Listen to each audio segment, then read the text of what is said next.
I'm still peeved. I'm trying to control my language. I'm still peeved. I'm still very peeved about that show. Why would you go to Mexico and do nothing with it? Why did they even bother? Have they never listened to the show with Dr. Lucia, with Steve Sims, where we talk about what a disaster it is in Mexico, like, every day? Have they never listened to a show when Conan is on? Mexico is a dangerous place.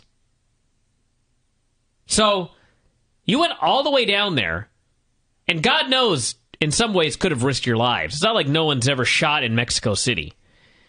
And they travel all over the place. And they treated it like they had just gone to Brooklyn. Which, granted, I'm sure is probably dangerous as well, but...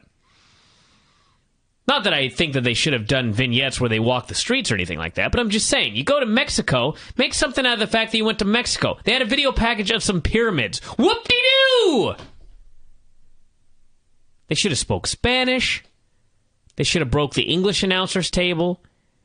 They should have had Alberto Del Rio do his victory celebration there, as opposed to in the United States. They should have had him beat someone. Win a match. They should have, well, on that note, they should have built the mask match up to mean something. No one cared about it.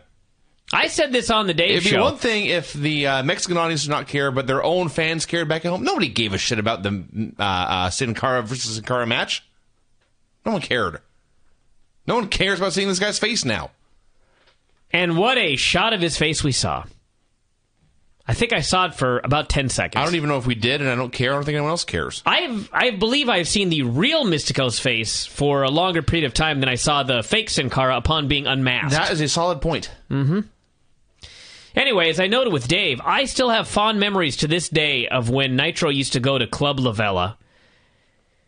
And they didn't just go to Club La Vela. They went to Club La Vela. They had a party. They put the ring in a swimming pool. A swimming pool! Yeah. Men were tossed outside into the water. Yes. Girls were partying, half naked, jumping up and down. People were drinking. It was crazy. You only did it once a year. It was special. Like I said, it's like when you go on a field trip. Why are field trips fun? Because you go to school and you're in the same place all day long, every day, for 180 days out of the year. And every now and then you get to get out of that place. You get to go somewhere else. I think kids really give a shit about going to the Museum of Flight? Of course not. But at least they're getting out of the classroom. You could take kids to a farm. I once went on a field trip to McDonald's. Exactly. You go to a tire factory. You take kids anywhere. They're like, woohoo! They get to get out of the classroom. That's what it's like when you have the opportunity, WWE, to go to Mexico City and tape the first ever Raw and Smackdown from Mexico City. You have the chance to make it into a field trip. So it's not just another show. But no, it was just another show. And it wasn't even another good show. It was just another average show. Even they had the same ring. Couldn't put up like green, white, and red ropes. No. Couldn't have mariachi versions of all the entrance music. They couldn't have the girls just all get dressed up in booty shorts and line the aisle. They should have had the ring girls like CMLL. Like Mexico, exactly. Yes, yeah. And bring out a bunch of midgets. It's funny because the first thing they did on the Raw was to have a trios match. And I thought, well, this is going to be fun. And then two guys brawled to the back and two other guys brawled to the back, and it was a singles match. Mm-hmm. You could have had two referees in the ring. Have a best of three falls match. I can think of a million different ideas. Nope. It was just a Smackdown. Mask match wasn't too bad. As a wrestling match, it was fine. It wasn't great. It was fine. It was a typical Smackdown match. When you think of the history of these two men in real life, what a disastrous letdown it was. Sure. But, per WWE standards, given what they have done, it's fine. So that's my Smackdown report, everybody. I have nothing more to say, except I do love Mark Henry. I thought he was awesome on the show. The only thing I remember, and keep in mind, I just edited your newsletter a few hours ago, so I reread my report. Did you send it to me? I may not have. I finished it and ran out the door. The only thing I remember about it was the finish of the main event was Alberto not getting a win in Mexico, because he was fighting the Big Show. And Big Show punched Alberto, and he punched Ricardo, and then Mark Henry hit the ring, and Show laid him out with a punch. And I thought, that's a good finish. Because it shows the challenger, if he hits his big move in the main event, can beat the champion on the pay-per-view. I thought that was good. There was one other note, and I think it was, forget if it was on SmackDown or on Raw, but they're doing a tag match. Let me double check this. I think it was on SmackDown. Yes, they were doing a tag match with Sheamus and Zack versus Christian and the fuck was this goddamn match? Don't you have notes right there? What a disaster this show has turned out to be. Wow. Sheamus and Zack Ryder versus Dolph Ziggler and Christian. Thank you. Yes, and this is why I hated this. The finish was Sheamus pinning Dolph. So Dolph Ziggler, who had not one, but 2 title matches on the pay-per-view, had to do the job here to promote, I guess, Sheamus versus Christian, a non-title match. And if you had to have Dolph Ziggler lose, Zack Ryder was in this match. He's challenging for the title on Sunday and has a streak going against Dolph. So they couldn't even get that going. Nope. Just had to have Sheamus get the win. Well, that annoyed me. It don't matter. It probably doesn't. But Dolph Ziggler, I have to watch this shit. Listen, Dolph Ziggler is he's been doing great promos. I hope that he gets a push before he falls apart because he's going to kill himself one of these days. But with all that said, they don't care about Dolph Ziggler. It's very clear. So who cares? But on the other hand, that brings us to the pay-per-view where we had Hunter Hearst Helmsley and CM Punk against Miz and Truth. So CM Punk is going to get a shot at Alberto Del Rio at Survivor Series. Mm-hmm. Triple H is going to get destroyed by Kevin Nash and put out of action supposedly for 6 weeks, which presumably would mean he's missing Survivor Series, although I highly doubt that's going to happen. So their finish is CM Punk gets pinned. Not Hunter. Nope. Not Triple H. They didn't have Kevin Nash hit Triple H with something and then throw him in the ring and he gets pinned. Nope. And then he gets laid out and put out of action the next day. Of course not. Triple H gets beaten up outside, and then CM Punk, who is challenging for the title at Survivor Series, he gets pinned.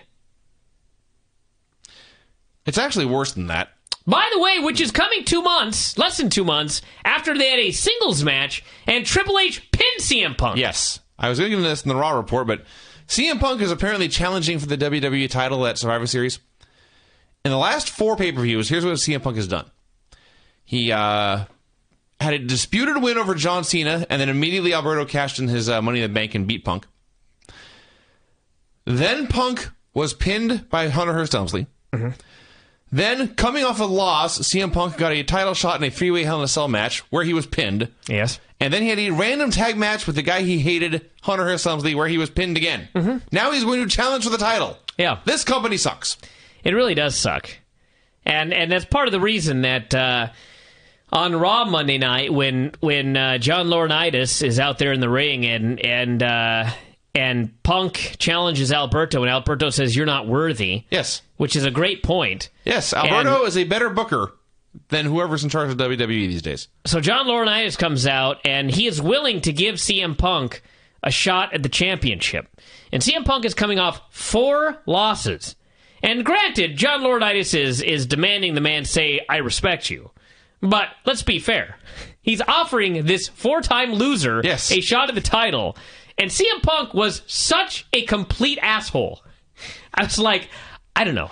I have no sympathy for you, homie. I have no sympathy for you whatsoever. I understand that his character should not be saying, "I'm sorry," or I respect you to John Laurinaitis. But this went so far beyond just not apologizing or saying, "I respect you," that I had no sympathy for this fool. Yeah, he... Same shit, different month. Ever since he came back, it's been worse by the show. Mm-hmm. He got beat by Hunter, forgave him. Now they are friends. He's Hunter's little buddy. Acted like a geek, went to do announcing. Keeps getting pinned, and now when he's at the bottom of the barrel, and he's getting the title shot because all the real stars have more important things to do. That's the reason he's getting a championship match. The WWE title match at Survivor Series will be third from the top on their own show. Somebody on, I think it was Twitter, it was obviously Twitter, I'm sure, asked CM Punk, they said something like, what's your prediction for Raw Monday or something? I can't remember what it was. And his answer was something to the effect of, bunch of people are going to bitch you about it and then watch the next week.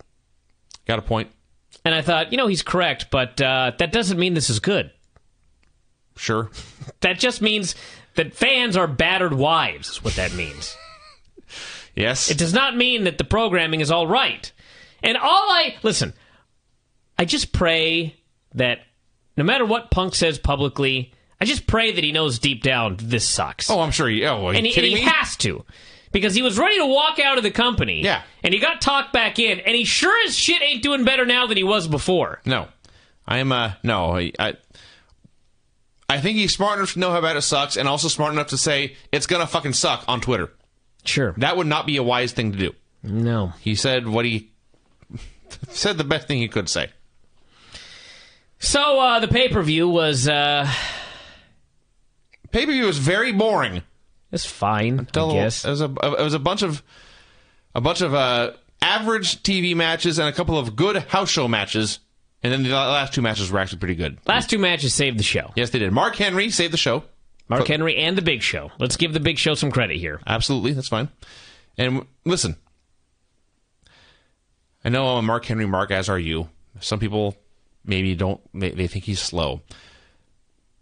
When you watch this show, no one cared about anything in the first 2 hours.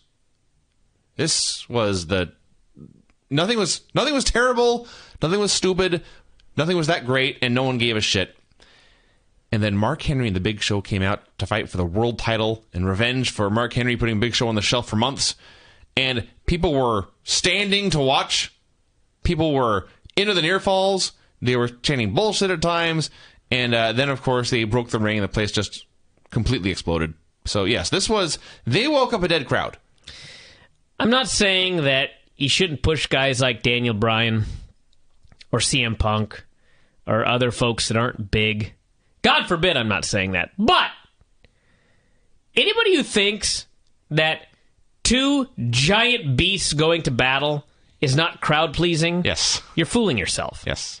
Mark Henry and the Big Show, a combined 850 pounds or so, going to war. That's the kind of thing that gets a crowd on its feet, going haywire. And the biggest spot on this show, well, it was a high spot, I'm not going to say it wasn't, was when two giant beasts destroyed the ring because of their great weight. That was the biggest pop on the entire show. Because big dudes pounding on each other is a lot of fun. This is true. That's just a fact. This is true. This was a monster movie inside a wrestling ring. And in the end, they destroyed New York. That's what this was. I loved it. It was great. Yeah. So two thumbs up for this battle. Absolutely. Yeah. And then Cena and Del Rio, through I'm sure no fault of their own, had to come out and do their match in a broken ring. It had to suck a lot. And then they weren't satisfied with that, and they tried to kill each other in various other ways.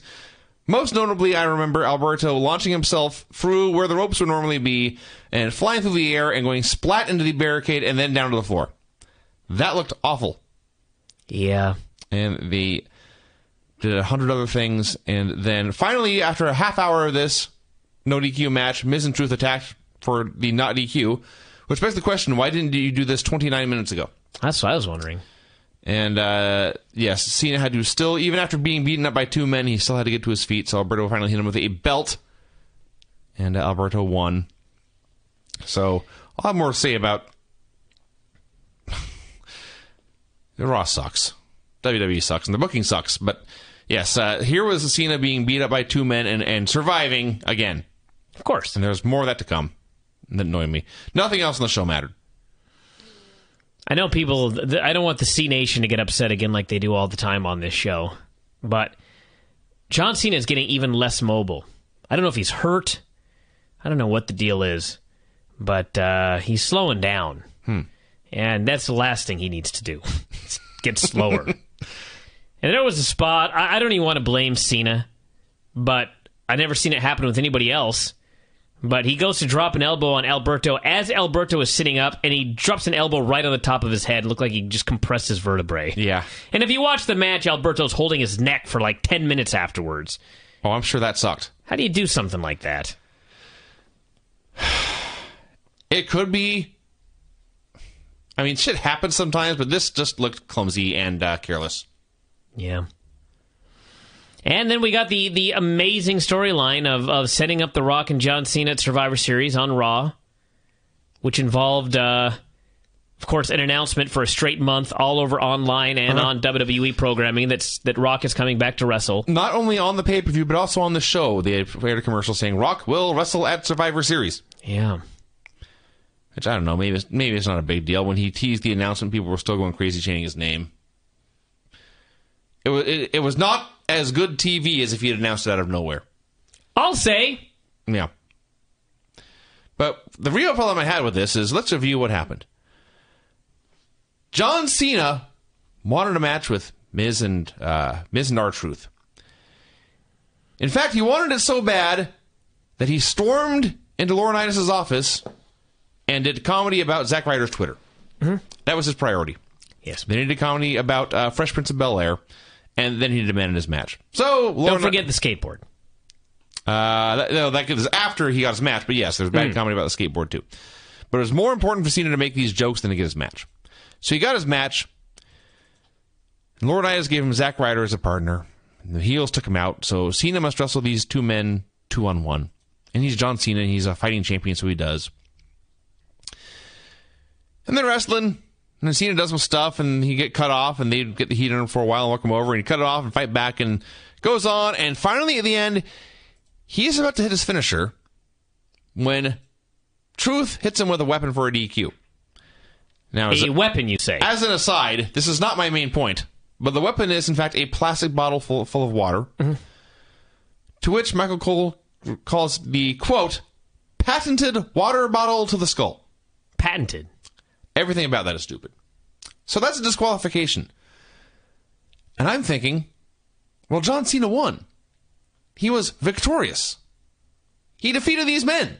He needs no partner. Well, they booked a rematch. And the rematch was John Cena being so desperate to beat these men again, who he just beat by himself, that he must call them The Rock for help. Yeah. That's stupid. He beat him already. He proved he's the better man. Yeah, but they beat him up. He won via disqualification. That's not enough for a man like John Cena. Why does he fight them 2-on-1 again? Why didn't he turn on their eyes and say, fuck, I don't need a partner to beat these pussies? I don't know, Vinny. Because it was poorly put together. It was. It was poorly put together. Yeah, Raw sucks, everyone. It was better. This was better than last week. I realize, faint praise. But the show was better than last week. Next week, the Muppets show up. That will be great. Oh, really? Yes. I guarantee it's going to suck. Do you like the Muppets? Dude, I'm the guy in the 6th grade that organized a letter writing campaign when they took the Muppets off television to get it back on around here. And you do sound like Kermit. And I wanted to be Ernie as a child. That doesn't mean the show's going to be any good. I was not aware of that last part. I did. My dad, to this day, still calls me Ern. I like to think it's because of my money-making prowess. But E-A-R-N? Yeah, exactly. Yes. No, he still calls me Ern, much to my dismay. But the point of this is, I don't know. So you're a fan of the Muppets who thinks the show will suck. Who am I to judge anybody? But listen, I just don't understand this blind love for things that you liked when you were a kid. I liked The Ultimate Warrior when I was a kid. I'm not voting for him to go into the fucking Hall of Fame, okay? I grew up. You know what we're going to get next week at the Muppets? We're going to get a bunch of god-awful skits. God-awful. Jim Henson is dead. Well, there's that. We're going to get a bunch of goofball puppeteers with some Muppets doing comedy with John Cena to build up to a match with The Rock at Survivor Series. I just have this feeling this is going to be horrible. And listen, if you're listening to this right now and you're a huge fan of the Muppets and you're seething, I do not want to hear one thing from you yet. Wait till next week. If the show's awesome and I continue to insist that it sucks, then you can send me hate mail. Okay? But until then, don't send me any hate mail because I could be right. You, the listener, have no proof that next week's show is going to be any good. What guest hosts have been good? Shaq. Bob Barker. A few others. Who else? Drew Carey was good, wasn't he? Hugh Jackman was good. He was just on. Hugh Jackman was on. He was good. But, I mean, was it a good show because of Hugh Jackman, or was he just good in his role? The latter. I mean, really, what are the Muppets going to do, Vinny? Is Miss Piggy going to book matches? Is she going to book a hog pen match? That is entirely possible. I don't know. Everyone's going to be wearing a costume. Listen, I realize that what I'm saying right now is like, I sound like a complete hypocrite because I wanted a field trip to Mexico. and I realize we're taking a field trip to fucking Jim Henson Studios next week. The Muppet Theater. I just figure they're going to screw it up. Are we going to have the two old fuckers doing commentary? Oh, God, they must. They're not going to, Vinny. The show's going to be lame. No one's going to be in a good costume. They're all going to be wearing something stupid. They're going to be dressed like the Twitter bird. There'll be a bunch of people walking around dressed up like the Facebook logo. John Cena's going to tell a bunch of stupid jokes. It's just... you really expect this crew to do this right with the Muppets? That's my question, everybody. I don't care how big a fan you are of the Muppets. You really, honest to God, expect this writing crew to write a great show involving the Muppets? I mean, do you honest to God think that? Anybody? Because I don't have any faith. Maybe I'm wrong. They have been doing a lot of bad TV lately. Yeah. Like, I think people are all of a sudden thinking, oh my God, the creative team is suddenly going to be good next week. Really? What evidence do we have of this? Because I certainly haven't seen it. My anticipation and assumption is that they will let the Muppet writing team handle at least their own stuff. Yeah. This is the company that was trying to write comedy for Dennis Miller. Well... You all think I'm making that up? No, I believe you. Vince McMahon was trying to fucking direct and write comedy for Dennis Miller. And you think the Muppet writing crew is going to put the show together? We'll see what happens next week. I expect a disaster, and I expect people to be pissed off. That's my prediction. All right, enough of that. Anything else on Raw? Thought the angle with Hunter and Nash was very good.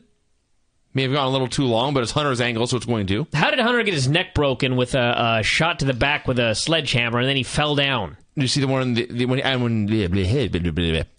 later, when he was strapped to the board, and Nash hit him a second time with a hammer, and Triple H, strapped to the board with his arms at his sides, theoretically fell to cement. Well, yeah, but I mean, he was completely strapped to a backboard with his neck in a brace. He should have been totally fine. Really? Well, not totally fine, but anyway. I just thought it was stupid because they had great footage of a dangerous-looking powerbomb the night before, which you could have believably told people broke Triple H's neck. And instead, he had to come back totally fine the next day, and then you had to do a goofy angle with the sledgehammer. Because, Brian, he's Triple H. He is Hunter. You can't break his neck with a mere powerbomb, no matter how wrong it went. You must use a heavy hammer. He did a fine job. Especially when he sold a heart attack after being hit with that sledgehammer. He did sell like a seizure almost. It was wacky. Yeah. There was a line here. Michael Cole described the Orton-Christian feud as saying this is a quote, captured the imagination of the WWE Universe. Mm-hmm. Bullshit. Same match, he said Sheamus and Christian were longtime rivals. Sheamus and Christian. Well, per WWE standards, it's a long time. Yeah. Talked already about how Alberto is the best booker they have. I have no faith in them bringing Jim Ross back to call matches. Of course not. They don't. It seems like Michael Cole has been a heel Michael Cole character now for about 50 years. It's been a while. And they fire Jim Ross on air. They get a bunch of negative feedback. Millions of people turn the channel. And so the solution is to try and... They don't just give him his goddamn job back. He's not coming back, homie. Yeah, well, my point is, rather than bring him back to do the job people want to do, they just keep bringing up his name and burying him again. It's like it is a middle finger to the people who turned off the TV, which is not what you should do when you're trying to attract eyeballs. Stupid. Raw sucks. And then we had the main event. we should talk about. Let's stop watching wrestling. Are you kidding me? The last two things I'm going to talk about were things that were good. That is true. You really want to stop watching Mid-Atlantic? It was much better than Raw.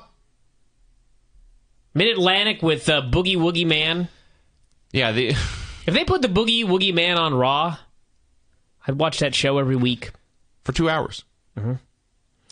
Let's play a song here very quickly, and then we'll get into ROH.